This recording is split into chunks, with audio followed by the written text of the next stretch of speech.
Over the past 2 decades, Ethiopia has made impressive strides in reducing poverty by making the right investments to increase access to basic services. It's one of the world's fastest-growing economies. Yet there is a paradox. An average of 5 million people a year still need humanitarian assistance.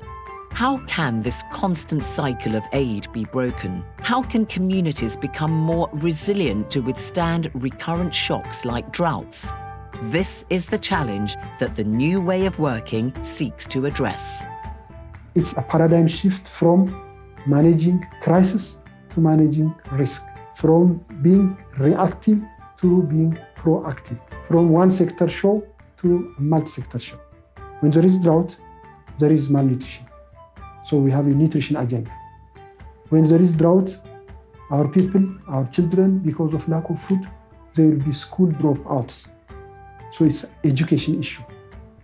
When there is drought, the girls, the women, they will be in a very bad situation. So we need protection.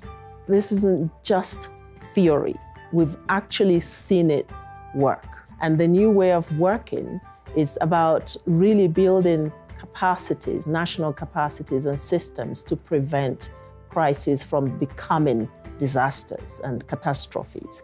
So that is at the core of the UN's reform agenda.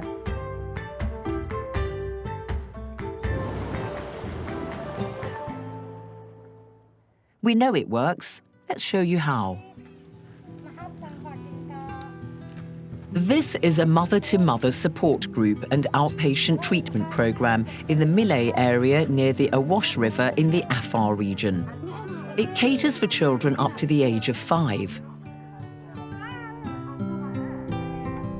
The scheme in Mille was started in 2015. Now there are plans for it to start providing life-saving child vaccines. This is an example of how to take preemptive action and make investments to achieve better child health and hence build resilience. So what started as a response to food insecurity has developed into a strengthening of health systems to ensure people, especially children, don't fall ill from preventable diseases.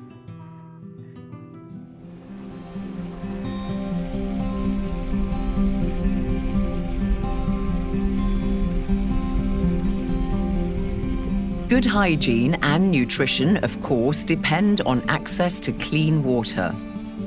This water scheme was begun in 2014 in a remote part of Ethiopia in Haroa Kebele, in Dewa Haroa Wareda, and it serves several villages. It's part of the One Wash program, that's water and sanitation hygiene. Halima is a 20-year-old local woman.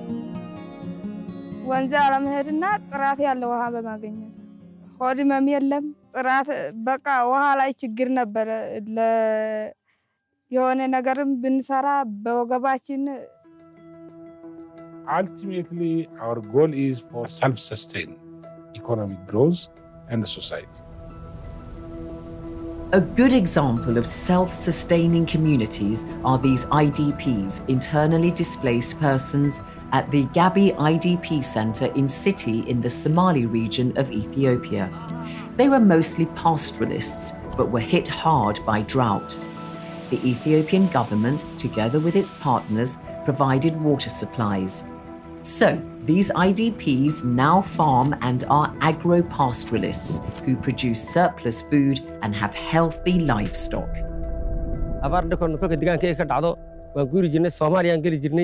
saddex boqol kilomitir baan guuri jirnay intaan iskaga tagno xaafadaha iyo wax caynkaan xoolaha ka haysan jirnay meesha tigaadalaan u aasiin jirnay. In the past, we used to do just water supply schemes from shallow wells, from rainwater harvesting and so on. That is basically not resilient. So the new concept we want to do is identify the most resilient, most reliable water source and then distribute it through water infrastructure. The new way of working does not see humanitarian and development initiatives as mutually exclusive with no common goals. It seeks to reduce humanitarian need through early investment in development and building strong local capacity, policies and systems. It does not wait until humanitarian needs are addressed before investing in development.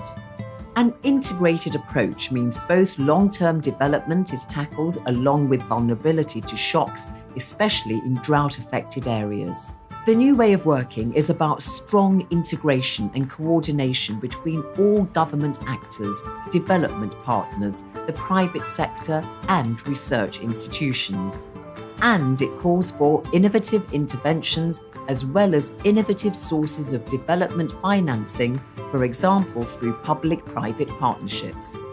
Climatic shocks are set to be more frequent and severe in the coming years. This means there can be more humanitarian disasters which put development gains at risk.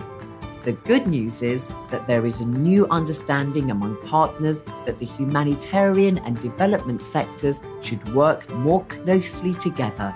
The new way of working can make communities better prepared and more resilient.